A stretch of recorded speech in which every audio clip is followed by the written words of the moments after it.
Hey everybody, Jamie Kelly here. Thank you so much for tuning in to this episode of Season 3 of the Approximate Podcast. Be sure to join our Patreon for only $5 a month to see all of Season 3's episodes in full HD video. That's patreon.com/approximate podcast. If you're already a patron, thank you so much for your support. And to everyone who's tuned in, we love you all. And now, on with the show. Kitty! Fucking stop it. God damn it. Fucking cat. Yeah, you. Oi. Scrapple. Stop it. All right, cut. We're done. Fucking cat. God damn it. Okay, hey, everybody. This is great. Our fifth episode. And we have Ashley Aspen. How you doing, sweetheart? Yeah, I'm doing fantastic. How about you? I'm tired. It's been a busy week. How have you been? Have you been working? Oh, I'm always trying to work. So I'm always busy or recovering from being busy. But anything recent? I fucked a banana peel and sat on a cake. Well, now there is an entire story. Please elaborate. Two stories. I suffer from chronic depression, and so I'll go through periods of time where I'm uninterested in anything beyond like sitting in front of my computer. And so to motivate myself to start shooting again, I was like, I'm going to create a checklist or like a list of things that I have not done that I could come with that's like explicit or porn-wise. And of course, top of the list was cake sitting and fucking a banana. And there's plenty more to this list, but like I can't believe I still haven't jerked off in an airplane bathroom. But you know, it takes time. So anyways, I started. You got goals. You got a list. I bought a whole grocery load of things I was gonna fuck.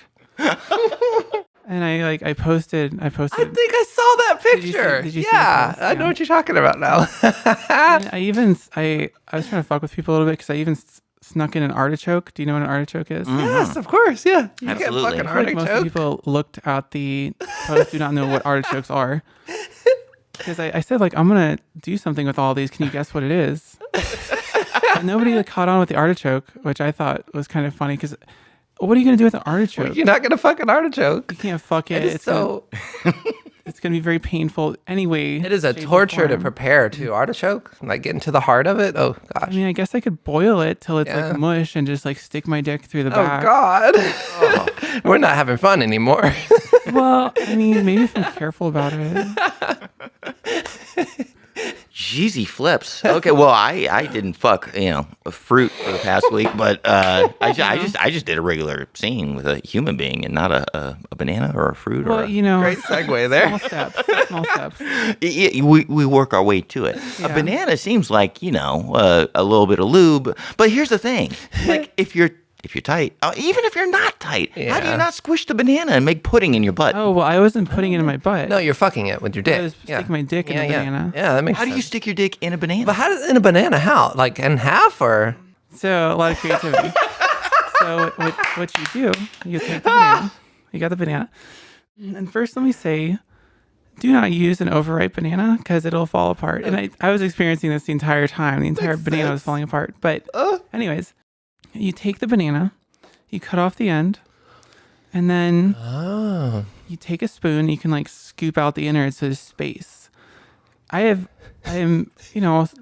not terribly small, and so like I had to get a little more creative. So like after I scooped it out, I also took a knife and cut down the backside, so where like the camera couldn't see. Okay. And so that way I was able to like insert my dick into the banana. That's magic. I gotta say, another thing that surprised me was that how much it was burning by the end.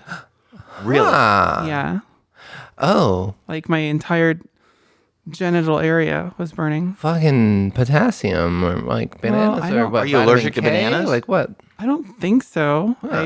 The only thing I can think of is maybe as it was like ripening, maybe it was getting acidic or something. It's a fucking hell of a way to find out. That's a hell of a way, yeah. But what makes me not want to fuck a grapefruit, I'll tell you that. Oh God! Oh my I God! feel like that's gonna burn even more. Wow, And I think that's a medieval torture technique. Fucking a grapefruit there. I mean, I guess I could turn into a BDSM scene. It could. Well, yeah, I think it might actually. That might be hot. Yeah. Here, squirt some lemon juice in my cut. please. Lemon juice on the grapefruit. Yeah, something like that. And some salt. assault. Jeezy. Oh, yeah. We're going torture here. I feel like I have to steer this Yeah. Oh, conversation. No, let's get kinky. Let's get Oh, wow.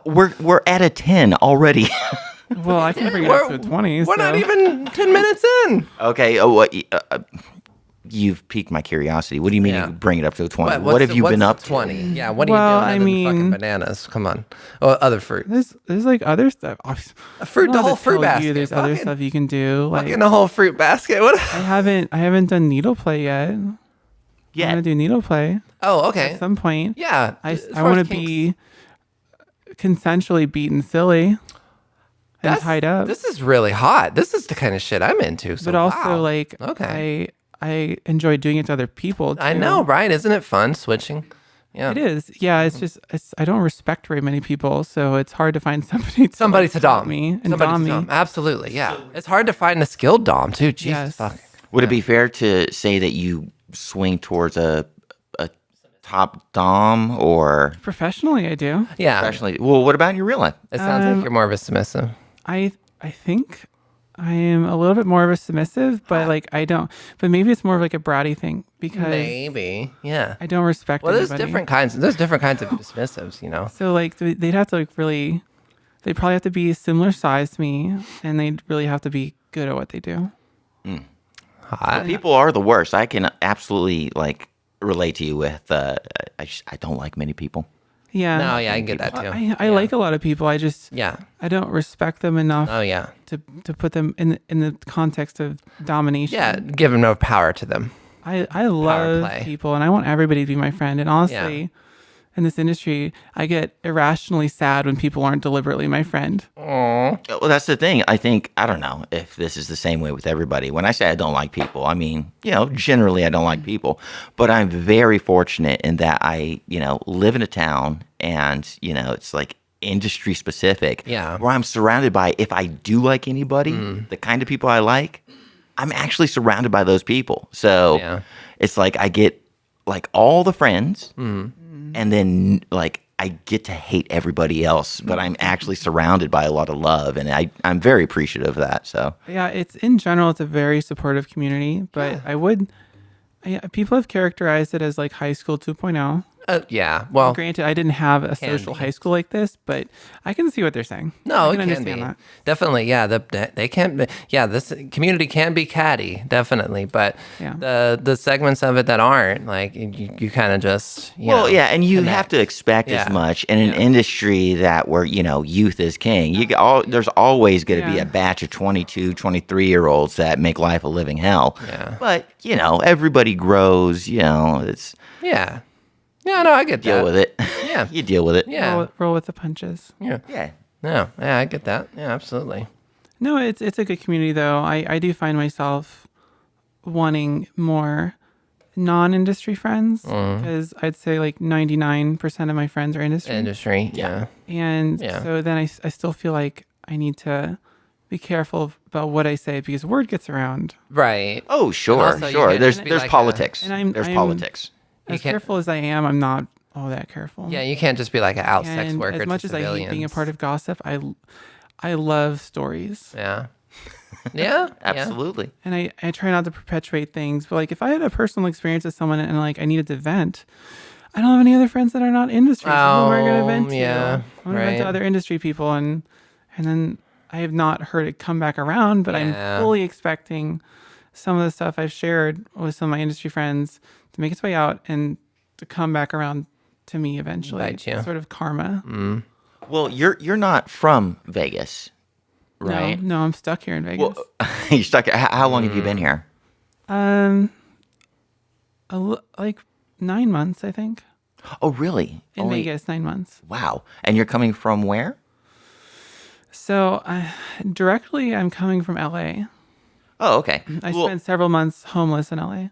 Oh, I see. I understand. Not on the streets homeless, but I was bouncing around. A lot of couch surfing. No, I get it. Couch surfing. I lived there for 4 years, and about at least a year of that was bouncing around hotels. Absolutely. It's tough, especially trying to work full service out of a hotel, or not even a hotel, a motel.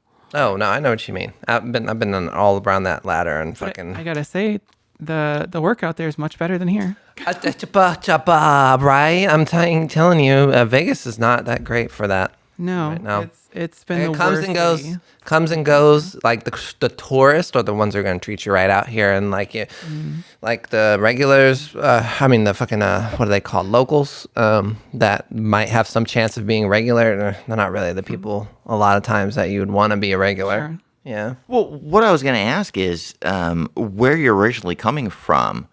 Do you not have non-industry friends like from your home state or from your past? Well, I've moved around a lot. So I guess let me. Should I just go into my whole life story here? You can. We don't have too much time, but Well, no, we're only 11 minutes in. you're kidding. Yeah, we're I 11 was thinking minutes your whole in. life story. I was You're like, just like, wow, this is really dragging on. I've been here forever. no, not that at all. Not at all. Not at all. Whatever you're comfortable with Yeah, yeah. saying. But I was just curious, like talking No. about non-industry friends. Yeah, yeah. Usually, like I know personally. Yeah. Just to maybe a palate cleanser. Yeah, of course. I come from Texas, where I spent most of my life, and now I'm a woman of a certain age, but I have a lot of friends, and by a lot I mean like 5.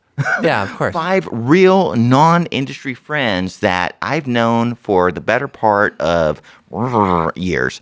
Sure. And like those people I can always talk to if I just need to get out of the cloud of the industry and out of. Do you have people like that from like back home? No, I mean the closest. My mom is fortunately supportive of me, and I'm. She knows that I escort. She knows I do porn, and I'm completely open with her about that. And honestly, most of my family knows that, and people still talk to me, support me. Was that a? Minus my biological dad, but I see. Was that a tough thing to breach? Did you have to skirt around it? Was it a gradual thing where your family knew and accepted? So, I mean, I had this after coming out to them. It wasn't that difficult.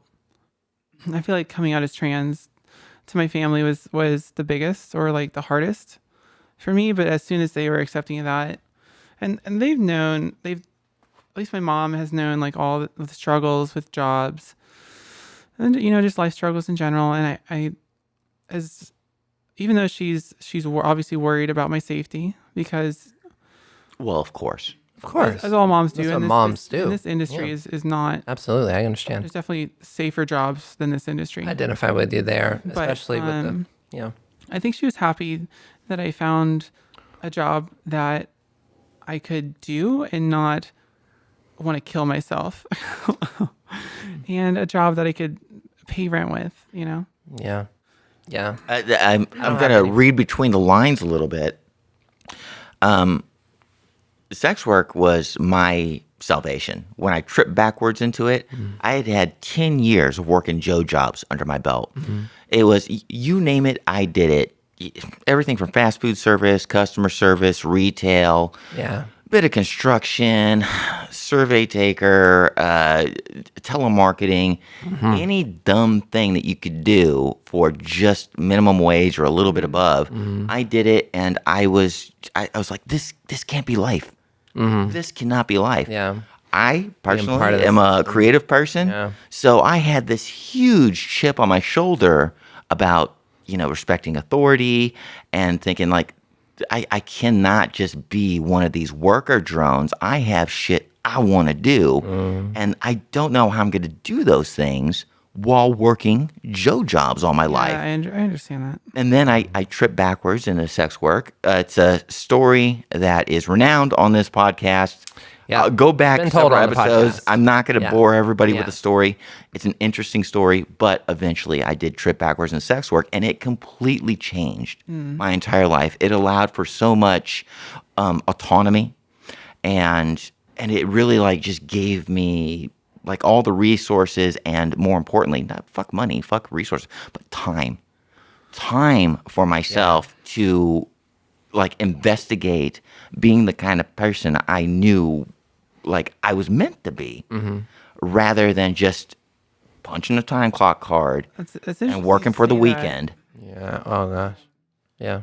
Do you feel like you were able to have that time right off the bat when you started sex work? Well, it was Oh. the moment that the money came as quote unquote easy. There's no such thing as easy money. Yeah. But the time that I spent as a sex worker, like my brain exploded when I came home with my first little bundle of cash from my first escorting experience. And I knew from that point, I was like, You look at the if Joe jobs. this is just one thing. Yeah. I'm just dipping my toe in this.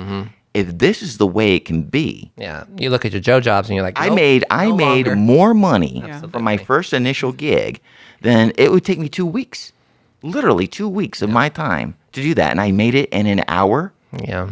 And I was like, I'm never going back. I'm never going back. And so, like, immediately I recognized how valuable finding this weird little grift Yeah. was. And it changed the whole way that my mind worked. So now I just started, I just dove into the quote unquote lifestyle.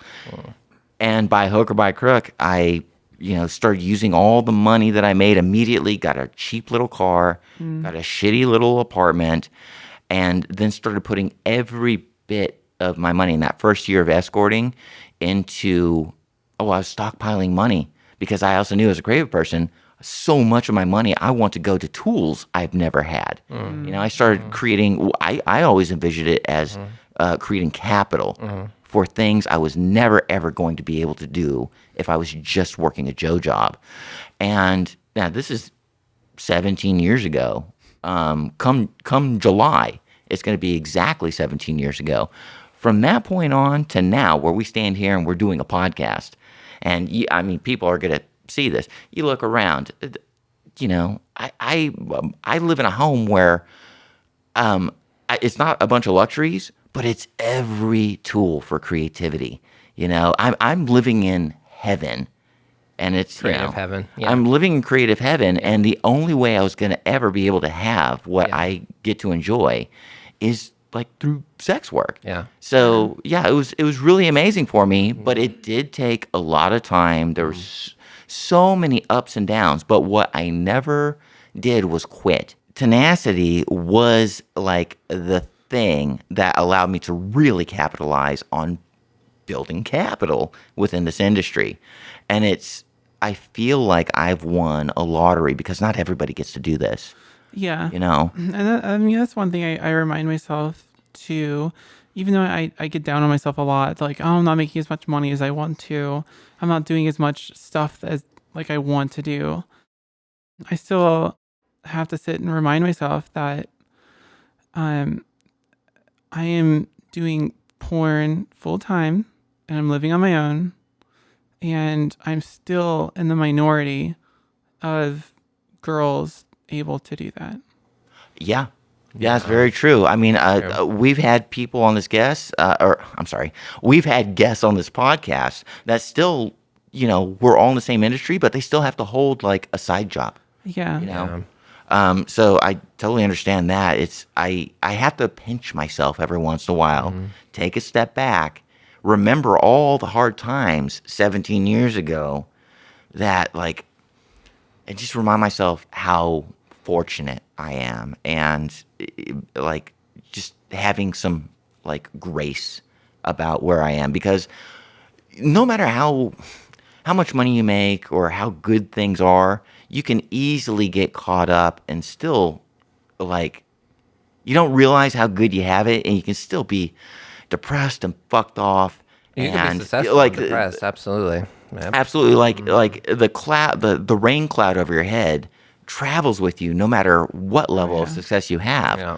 So it's really it's humbling, and it's necessary to, if you're able to do it, take a step back and go, wait a minute. Yeah. Remember how life used to be? I think I have problems now, but if I just take a step back and look at what I'm up to, Look how far you came. People want what I have. And to me, it's been so gradual that it just makes sense that I have what I have. And it took a lot of work. Sure. And so really does mean a lot to like just take a step back and appreciate what you have. Yeah, I definitely feel like I need to do that more, and I obviously I recognize the importance of gratitude, and I do try to do that. But you're absolutely right. It's very easy to get caught up because it has been what feels to me so gradual about Yeah. stuff. Like I feel like I'm making no progress Yeah. whatsoever, and I feel like I'm still at the bottom of the totem It pole. always feels that Yeah. way. And I like that Yeah. you said that word gratitude. That was the word I was searching for. I said like grace, but yes, more pointedly, gratitude. Absolutely. You, we're never ever like we have expectations of ourselves, and we're never really at where we think we ought to be. But again, just to reiterate one last time, it's always good to take a step back and realize actually how far we've come and compare it to like, the worst parts of our lives and go, wait, oh, I actually put in the work. I've come a long Yeah. way. And we have no idea what the future is going to hold. And if you drop your expectations a little bit and embrace the unknown and the chaos afforded to us ahead of time, in the future, you can allow yourself to like expect that something even better is going to happen. It might not be what you think it's meant to be, but you've worked so hard, and if you keep working hard, really kick-ass things just come at you from left field. While you were busy making Sure. plans doing that, awesome things come at you from the right. And that's where like the magic happens. And why that I'll speak for myself here. Why that I do this business is so important to me, even to this day, 17 years down the road. It's not the work in and of itself. It's not the money I've made. It's not all the like cool things I have. It's that I live an adventure, a kind of Peter Pan lifestyle, and I get to be in a position where I don't necessarily like have expectations, except for expecting the unknown, because it always will surprise you. And all it takes is the dumb thing that we always do. We just keep trudging along. We keep being tenacious. So that's the most beautiful thing I love about being in this industry is that something kick-ass is gonna come down the pike that I never expected, simply because I did the dumb things I got to do from day to day, and recognizing that those dumb things I got to do from day to day are things that most people don't get to do. I have very Yeah. little room to bitch, is what I'm saying. I mean, I think one of the big reasons even though I feel like I haven't gone very far, I guess, and it's everything's relative, but I've gone as far as I have is taking chances on things. Yes. And, Oh, yeah. and being willing to like, I'll just I like to say like I like to run towards things that make me uncomfortable. Absolutely. Absolutely. And Get out of your comfort zone. for more than one reason, whether it's I want to understand why it makes me uncomfortable. I either want to grow myself as a human being, or in the case of opportunities, I feel like running towards things that make me uncomfortable offer out of the ordinary New opportunities experiences. and things that I'll grow not only as a person, but like usually like financially too. Yeah. And you're right. The chaos of life combined with sometimes wackiness of this industry can offer a lot of opportunities. Would you mind if I ask how long have you been in the quote unquote industry? So I'm trying to think. Before doing sex work, I was working for the federal government as a civilian for the Department of Defense. Oh, wow. And Human Resources. And I don't remember. So probation for a federal job, at least in that case, I think it was either 1 year or 2 years. And I'd reached almost the 1 year mark, and then they fired me Oh, wow. out of the blue. You were just redundant. It had nothing to do with something you Downsize did. or what? It was a number of things. I was struggling with my own depression an ADHD, and so some things I can definitely attribute to that, but they also felt the need to like lump other things that made no sense and accusations that they would refuse to address with me when I asked about them. And I was the youngest person there. I was the most liberal person there, and I was the only queer trans person there. Oh, yeah. And So they were making up reasons to get you out. Yeah. it would appear so, Yeah. at least in part. Yeah. But I was devastated after that because I had already at this time planned out the rest of my life. I was gonna stay in the federal service. I was gonna do 20 years or 30 years, and I was gonna make a fuck ton of money. You know, at least what I was thinking, a fuck ton of money, like at least a couple $100,000. Right. Per year, Well, and I was nice. gonna use it to like travel to different parts of the country, work different jobs. Like change jobs every few years to get a better job within the federal service. And so when they fired me, that just like completely destroyed me. I had put so much time and so much Son of effort a into this bitch. job, that I got so depressed. And that's when I had talked to this other performer. Her name was Lily, and she didn't convince me, but she sort of did convince me to get into sex work. I see. Okay. She had just talked. It wasn't coercion though, right? No. It was, she talked about how amazing it was. She And this talked was, you this into was- it. Her talking Not about like it was coercion. before I got Yeah. fired. Yeah. And so that's when I got started into escorting, and she helped keep me safe, some like little pointers and stuff. And she actually recommended I not do porn.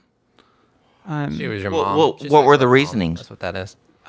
Because of how difficult it can be I see. to make money, Yeah, to she make a would- name for yourself. She was being your sex work mom. Absolutely. Yeah. Yeah. I've been one to And I somebody, too. totally agree with that. It is so difficult to do Well, porn. I keep saying unless, this. unless you get lucky. But Well, the thing is, I keep saying this. As a sex worker, porn is just one of the many plates you have to spin. Oh, yeah, absolutely. In order to keep a roof over your head. Yeah. If you're gonna one make segment. if you're gonna make a life out of being a sex worker, escorting comes into play, camming comes into play, learning how to produce comes into play, phone sex comes into play, lending yourself to the avails of the porn industry comes into play. Well- But there's not one particular plate that you can just like go down that's just going to put a roof over your head. You have to spin all the plates, and porn's just a small piece of the the thing pie. about- when I yeah. say porn, I get it. I think of my definition of porn when I say like I do porn full time. That's doing paid shoots. That's doing trade shoots, doing paid trade. It's selling my clips on clip sites, on as many clip sites as I can manage. Yeah. Which right now is like one or two. But I also do camming. I also do I do private live shows for people that hit me up on Snapchat. I do so many things, and it's Lot of hats, averaged. lot of It's plates. averaged out enough to pay my rent. But Right. like you said, what I've seen for me is I have to diversify into these many different things, and there's not one thing, which I think is smart because all of this is freelance. All of it is. So you have to like average things together to have any sort of stability. Sex work is nothing if it's not adaptive. Yeah. You got to adapt to the. And it is a gig, and I always go so far as to say it's a grift. Oh, no. And the absolutely. reason why I call it a grift is because it is kind of a way that skirts the system. Spinning all these plates and like making money in the fashion that we do as porn performers, sex workers, of any gender, of any whatever, it really is a way to kind of buck the system. And we're playing in a field that like nobody recognizes what we do. There's no like official safety nets. There's no HR department. We're just, it's punk rock. It is punk rock gigging is what it Yeah. is. Well, I mean, I think a lot of people these days they have to do something similar. If it's not porn, obviously, that people are doing, and they're probably not making as much as obviously some of the people in this industry, but there are very few jobs from what I've seen and from what I've experienced myself that you can comfortably work at just one job to make your rent and make things livable and save up for retirement and all this stuff. There's I think I could be wrong, but I think the majority of people have more than one job, and there's instability everywhere. Mm-hmm. Oh, absolutely.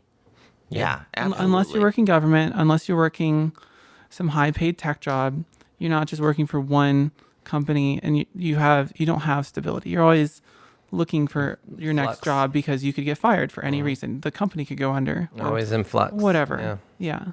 It's not like the idealized 1950s.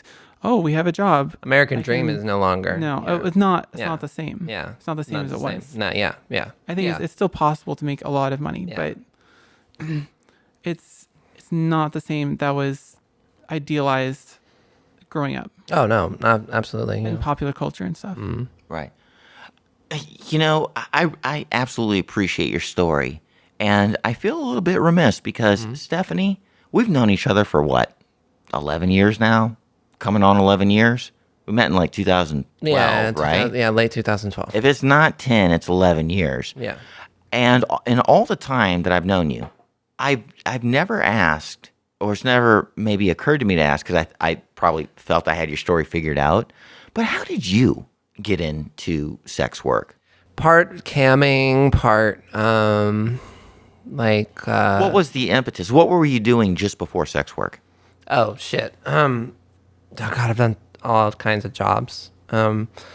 So I worked for my parents' construction company for a bit. I did some other like painting with another another thing going on. And then I did all kinds of food jobs. I suck at being a waitress. So it was webcamming that like got me into the performance mindset. And then after that, it was probably What got you into webcamming? Was this a thing that you were actually chasing, or were you hip to it? Well, no, it was or just, was it was an an experiment? avenue. It was an avenue that had money there that I didn't have to work a Joe job. And I was like, so I've always said that if you're a trans woman with like any kind of visual sexual appeal, people just push you in the sex work. Like you just kind of just get like, You're bombarded on Yeah. all sides by, hey, you do this, do this. Yeah. Like there was a point where I was working at Subway and I was checking this guy out, ringing up his foot long. Of course. And he was like, do you have an ad up? I'm like, an ad? What do you mean? That's presumptuous of him. Yeah, right, yeah. But, you know. But as being was a trans- that got the wheels turning? Well, kind of, sort of. But I was also kind of already, I don't know. I was already sexual, of course. And then there was also like, I don't know. I was small town in Texas. North Texas. Yeah, small town, North Texas. So like, I was like, if I'm gonna have like any kind of thing outside, because it was a death trap, basically. It was meth capital. Like everybody was on meth and coke or fucking something.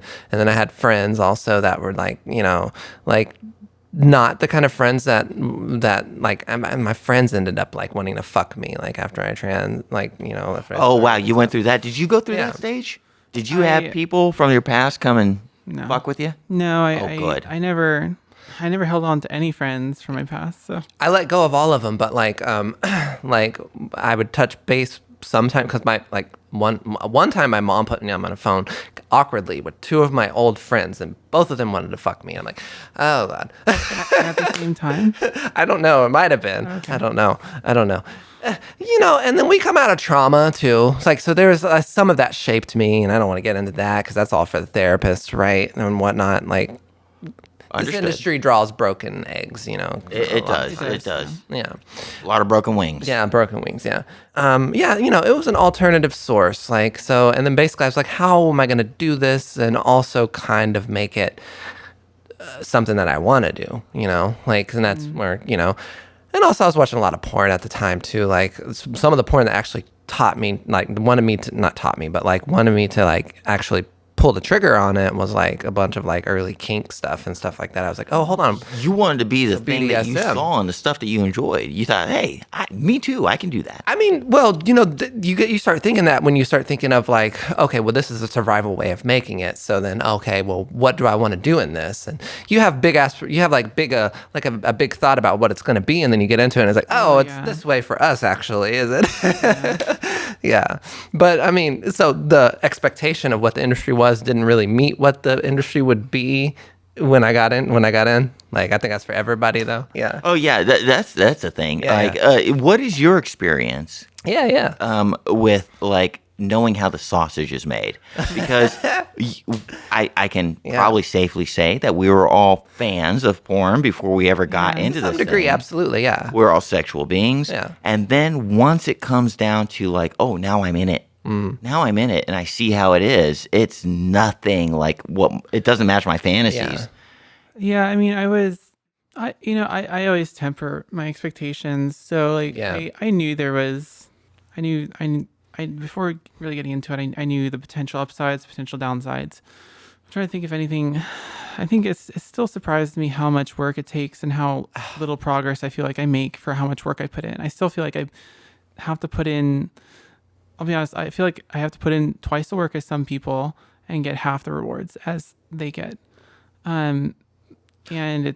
Do you find yourself like comparing yourself to a lot of people? Oh, constantly. Do you measure success based off of what other people do?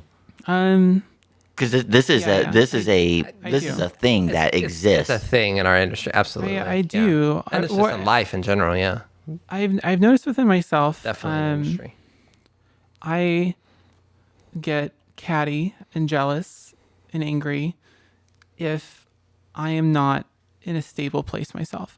If I feel like I'm not satisfied with what I'm doing and I'm not doing what I want to do per se, that's when I get like I said, catty and whatever else. But if I'm doing well, if I'm doing well mentally and I feel like I'm being successful and happy with what I do, then everything just kind of rolls off my back.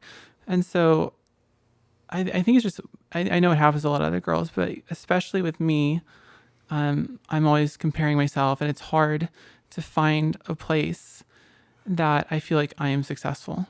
So I am constantly comparing myself. Is there a little bit of imposter syndrome there?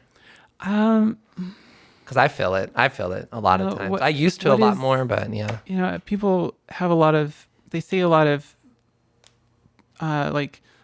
similar terms, but people have different definitions. What's your definition of imposter syndrome? Just like that you shouldn't have this opportunity. Like this is if I may interject, this is kind of what we were talking about about 15 minutes ago. Yeah.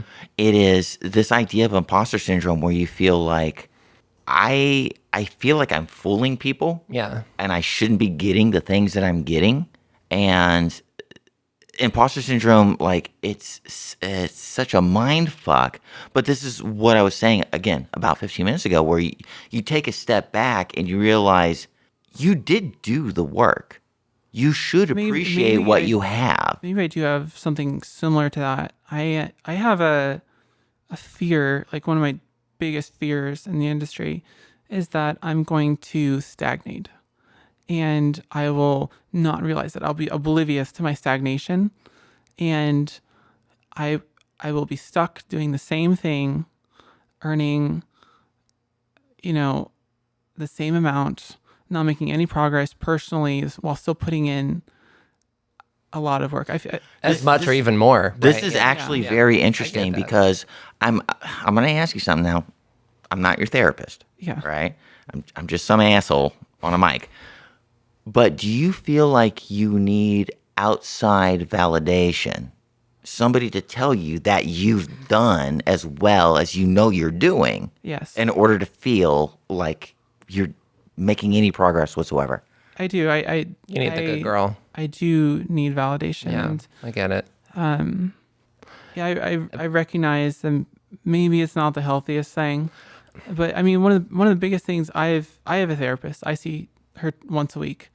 And one of the things I've been trying to work with her, or like eventually sort out with her, because there's always like a cloud of tangled issues that are always, overlapping and whatever, but is I think I am too personally invested in my work, and there's not enough separation from who I am as a person and the work I do. Ah, I see. No, this is a very interesting, I and think it's kind of common though too, though. it in our is. industry. It is common. like objectification, I really. think A lot of times, especially in like the entertainment and performance art industry. I find it's really healthy to, and I know once you're in the thick of it, it's hard to do what I'm about to say, but the sense of compartmentalization. Sure. So you realize that what we're doing to make money is we're just creating a product. We're just Supply and creating a demand. product, and we can get our own selves so wrapped up in also being a part of the product Yeah. that it confuses us and it makes us feel shitty. And I feel like I'm fine with it now. Yeah. Like I've said this on a previous podcast. I don't want anybody to be jaded, but I will use that adjective for myself. I'm jaded enough to know that it's not about me. I'm just creating units to move. This is not about me. It's about opening dudes' wallets, and that's it. It's about creating entertainment. And I do not put any of my inner self into my performance. Like, I pride myself on being a performer. Yeah. I pride myself on trying to give the camera the best thing, because at the end of the day, all that means is giving the customer the best thing that they can get.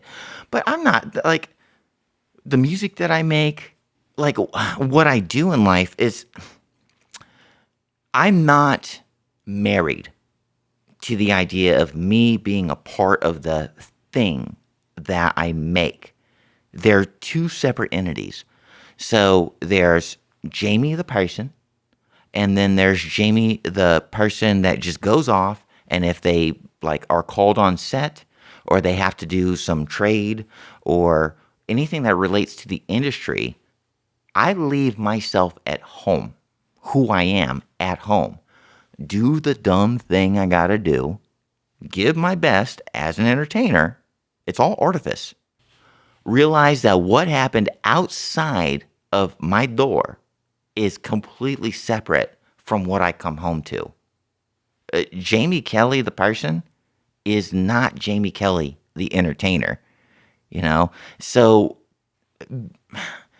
I know it can be tough, but being able to eventually find yourself in a position where you can literally compartmentalize and kind of quote unquote be jaded about the industry. I'm just going to do a job, you know, and then I come back home and then I'm me. And my promotion and all the things that I sell that are face forward for people to imbibe and spend money on is that's not me. That's not me. Yeah. I understand what you're saying. I think I get what you're saying. too, my issue is that one of the things I've struggled with is when people ask me, oh, what do you like to do in your free time? Or, you know, show me your personality. For like personal dating and stuff like that.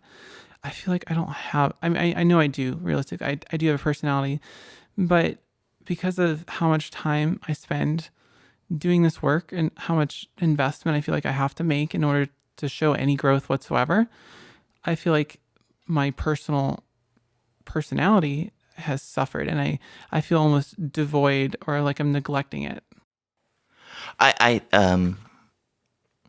There's a lot to unpack there. I will say this, maybe if this puts a tight bow on it to like really, I'll say this. Does Mark Hamill confuse himself as a person with his role as Luke Skywalker or the Joker? You know, he doesn't. See, the thing is, he's Mark Hamill, and then he goes out and he does, I'm going to do voiceover as the Joker. I'm going to go and be Luke Skywalker. see, I have a feel. I think I know. Sex work is so intrinsically connected to survival means that, like, when you're doing it out of that need, you don't really have that opportunity or that luxury to separate all the time, and like especially if you're wanting to date people outside of it and stuff like that, to separate that stuff, because that's like it's part of like who you are, sure, but like there's part of performance in it too. But no, I understand what you mean also as well, like I think this is like the idea of recognizing your brand as a separate entity from who you are as a person.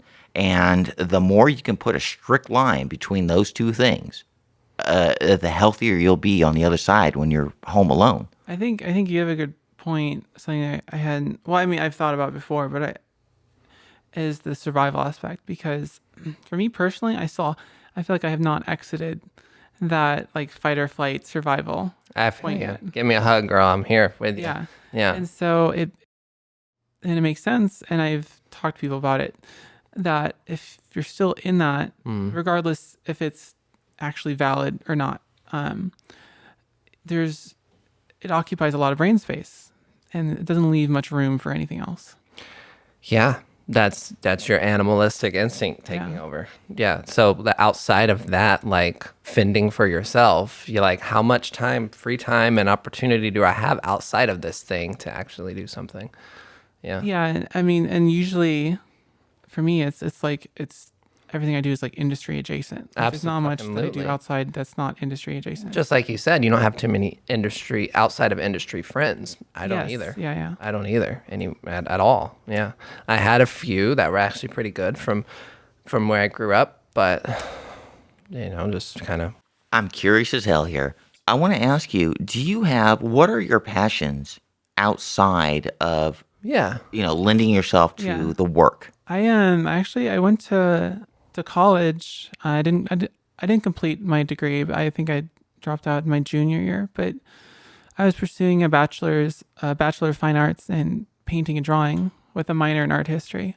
Oh, so you're a traditional artist? Yeah. Oh, wow. And for the longest time, and part of me still wants to be able to sell oil paintings and do illustrations, or like do concept art for film or video game industry. I would love to see this. But after starting this industry and seeing how hard it is to get started in just this job and how much time and effort, I feel like anything's possible, but I feel like there's not going to be enough time in my life to actually be really good at something like illustration or something. And it may just have to be me and Jamie has had this conversation about serving two masters or serving more than one master. It's fucking hard. Yeah. Yeah. Well, it really is. But like where I'm coming from, I use the thing that we're talking about here, the industry at large, to service my other master. Now, I don't consider my job to be a master. We all have to find a way to put a roof over our head. I'm very fortunate in that there's like high gain capital that I can then separate myself from and use that money, capital, to like service all of my artistic Creativity, endeavors, which I get to enjoy and do. I always am able, when I'm not on all the time doing a performer or doing an editing, stuff that are related to the business, I get to sit. I get to play drums. I get to write songs. I get to learn new chords. I'm constantly recording. I'm constantly creating a creative output that comes from the most like poignant core of myself. And I know that is such a privileged position to be in. But I have this whole idea where I do X work, the industry, and then I come back home and I put as much money and as much resources, and again, the thing I love most, the time it affords me to put back into just being a creative art buck. Sure. I mean, I'm just like hoping and praying that one day, and there's more time that's been opening itself up to me, but that I'll get to a point in this industry that I have the energy and the time to invest in things that really feed my soul or whatever. The thing that, and everybody, Because right now I don't. I really hope that for you. Yeah. I do Baby girl, too. I do too. I'll say this just as a person of experience. Now, we're totally different ages and a lot of different life experience. Most of it is time and learning and tripping over yourself. But the whole reason why I do what I do within the confines of the industry is because I want to sit and learn guitar and play and learn chords and make music and Yeah, we do these things you to know, afford us the opportunities to have the free time. to I'm create things I'm and whatnot. driven Yeah. to keep going Yeah. in this industry so that I can do the things that I love the most.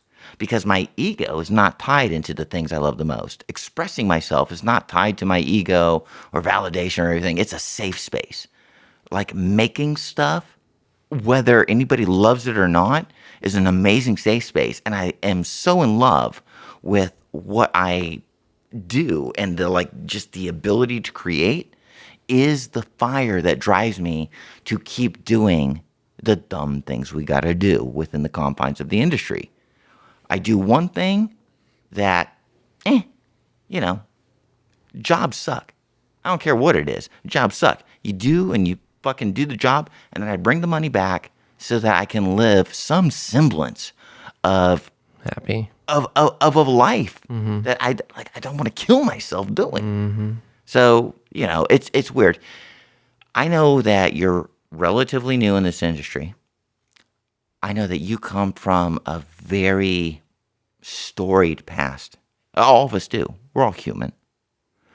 But if I can say one thing that will give you some kind of clemency or ray of hope as you go, just tenacity is the thing. Just keep going. One day, you will find, I promise you this, one day you'll find that what you do for a living and then how you want to treat yourself as a person will find an equilibrium. It really will. It really will. It's just the stick-to-itiveness. Yeah, and I mean that's what I'm doing at this point is just holding faith that things will pan out, or that if they don't, a door or a window will open, Yeah. and that I just have to keep doing it. And I've told other people too, like that I feel like in order to be tenacious, I feel like, or successful in this industry, to produce the amount of work that's necessary to do it, I feel like I almost have to develop sort of a narcissistic sense of myself, because for me personally, I need to feel like my work matters and that somebody cares about it, or that somebody's gonna at least pay for it. That's the thing. The for the kind of work that we do, the care is shown in the dollar amount that you receive. Exactly. Yeah. And needs to be a monetary correlation. Exactly. So, saying all this, now we're coming up to the top of the podcast. I would be remiss if I didn't ask. Mm-hmm. Now, you have a certain amount of time that you've been in this industry, but I know you keep busy. You do a lot of stuff. Technically, I think. So, I was going to ask if there were 3 pieces of advice that you can give to somebody that's just entering the doors in this particular industry. What do you think, like, the most useful bits of information you could give to them? 3 things. I'm going to list out 3 things, but if you ask me 2 years down the road, they could be completely different. And I expect it to be so. Yeah. We're all Nothing is learning not and adaptive. growing. Yeah. I think it's incredibly important to have consistency in whatever you do. I was told this when I first started, and that's like one of my weakest points is consistency. Consistency is big. Wherever you're posting, whatever you're doing, be consistent. Number 2, I would say, as much as you have to diversify in order to have a stable income within this industry, don't spread yourself too thin. Because I am spread too thin. It's taken me much longer in order to get better at something in particular because of how thin I've been spread. And I guess 3 is realize how important a fan base is. Right. And don't neglect your fan base. I obviously have some fans because they're paying me money, but From my perspective, the biggest girls out there, they have very dedicated fans, hand down, and their fans will do half the fucking marketing work for them. Their fans will post their shit to Reddit, 4chan, whatever. Yes. Doesn't matter. They'll do the marketing work for them and spread like the idea that they're important, they're hot, they're sexy to more people. Yeah. And it doesn't matter that they're getting free content. The majority of people aren't going to pay for content regardless. Yeah. But if they could enjoy your image, enjoy your video, and spread it to other people they might pay for something. They might be the next sugar daddy that you're looking for, or whatever. That is hugely important. I feel like You never lied right there. Absolutely. I have not seen I've seen very few people post my image somewhere. It's always been me going out of my way to post my image. And the people that do post my images are like the random guys on Twitter that are trying to grow their the retweet accounts. Account, promoter. They're a promoter, whatever. Yeah, retweet accounts. And they're valuable. Don't get me wrong. Yeah, they are. Absolutely, yeah. They're not fans. Yeah. They're outside of the Twitter ecosphere. They're like, yeah. They're not paying me money. They're helping me. But some of them might be connected, like, on fan sites or whatever like that. But they might be, but they're not there spreading my image for the enjoyment of themselves and other people necessarily. They're there, and it makes sense. I have no problem for their own self-interest. Yeah, I'm here for my own self-interest. Most people are, but they're not like the hardcore dedicated fan. Understood. Let me tie a bow on this because we're at the end of the episode. Unfortunately, I know we can talk for hours and hours. This is like so hot and heavy, and everything that we've been talking about is like valid, and I want people to hear what we're talking about. We'll absolutely have you back on the show for further discussion. Again. Because I'll wrap it up by saying this. I see a person that is in I'm watching them in a state of growth, and I can't begin to tell you like how appreciative I am that you've come on the show and shared your experience. Steph, and also thank you for sharing your story. But it's been so awesome having you on the show, Ashley. I'm so thankful that you came and you said yes. Well, thank you for having me. I love doing these type of things. I wish I could do more. So